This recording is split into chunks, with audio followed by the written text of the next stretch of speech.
If you've got back pain that you can literally put your thumbs right on, I'm going to show you how to get rid of that today, and more importantly, give you a strategy for making sure it does not come back ever again. What's the muscle supposed to do for you anyway? Two things. The first is you should be able to use it to abduct your hip, meaning to lift your hip up and out to the side.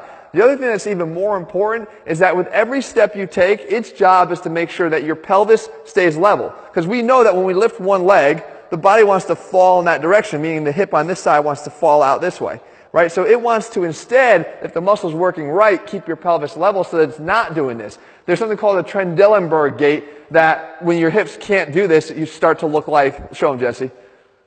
Yeah, sort of like that, right? But it starts to drop on every step. You don't want that to happen, but here's what's even bigger. If you lift weights and you squat, the problem is, I can almost guarantee you that when you start to get this pain, at some point, it's because you do not have an equal distribution of weight through both of your legs. And we can test that very, very easily, and you're probably going to be very shocked by what you see.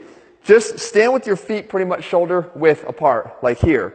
Now, when you go, all you want to do is just lift one leg up off the ground. If I lift the left leg, I can do that. Okay, not a problem. If I have to lift my right leg, I have to almost shift my weight too much, a lot more significantly than I did on the other side.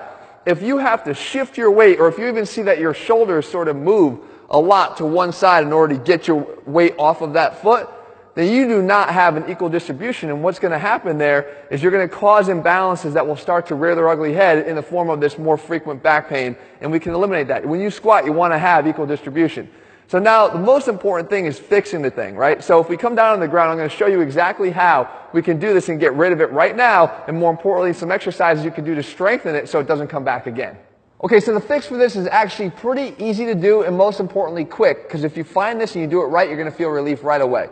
So you take your finger and you put it, your thumb, you put it right up on that spot, okay? From here, now all you're going to do is use your own pressure from your hand and then move your leg in a certain direction, okay? Now, what you don't want to do is you don't want to start reaching for a lacrosse ball and putting it underneath you, because when you're in pain and you're already inflamed, you're putting too much pressure on this area. It's likely to resist what you're trying to do and not help you to fix it, okay? In this case, you want to use the top-down pressure that you can control.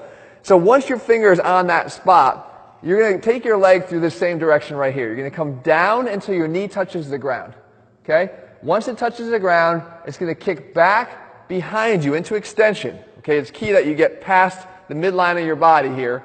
And then when you do, you're going to lift up. Okay, your toe should be pointing a little bit down towards the ground when you do, so we make sure that we're getting a lot of hip abduction here.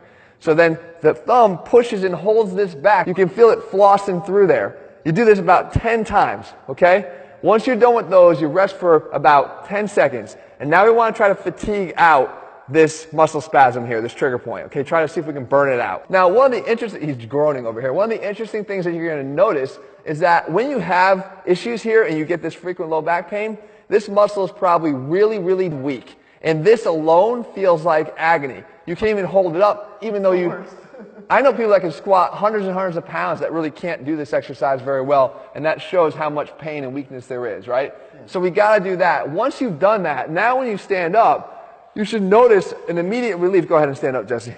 You should notice an immediate relief in the amount of discomfort that you feel in that spot. We've actually gotten rid of that pain for the short term, but more importantly now, how do we keep it away? That's what I want to show you next. Okay, so here's what you're going to want to do to get rid of this pain once and for all. One exercise here is you're going to just use a wall. You put one arm up, just like that. Now, that's not meant to push against the wall with. It's just meant for support and balance. You take the leg that's on the inside and you lift it up. Now what that did is it should let this hip just drop out to the side casually this way.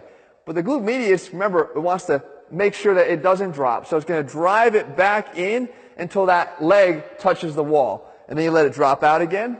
And then it drives up and across. So we're actually working this outside hip, the one with the leg on the ground. And you want to do this for about 10 or 12 or 15 reps. But most importantly, make sure you get really good solid contractions here so you're teaching it to get stronger.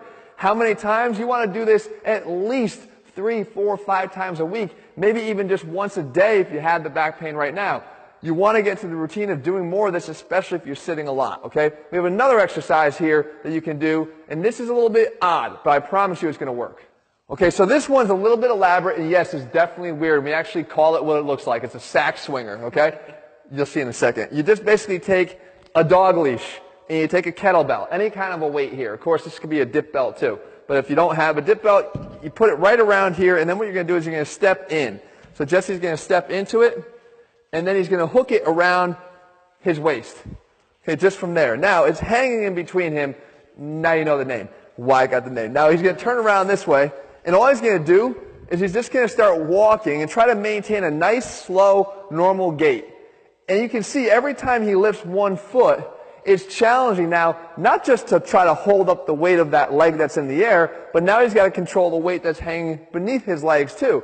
So this is a more advanced version of what we just showed you, but this is going to really start to free up those hips, teach those muscles to be a lot stronger than they are, and more importantly, you do this just a little bit as a warm-up, and you can feel that your low back pain should start to be a thing. It's already burning just from one little walk down and back. Just do it, again, you want to do this in privacy of your own house, that's fine, but I can promise you that this low back pain is going to become a thing of the past.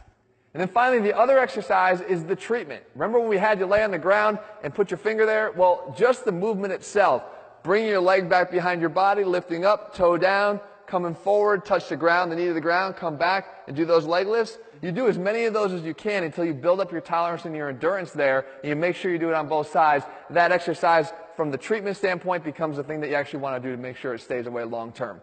Okay? Guys, low back pain is one of the most common things that we all deal with, and it can undermine any of your workouts. As anybody knows, when your low back is humming, it's really difficult to even get yourself in the gym, let alone to lift anything of significance.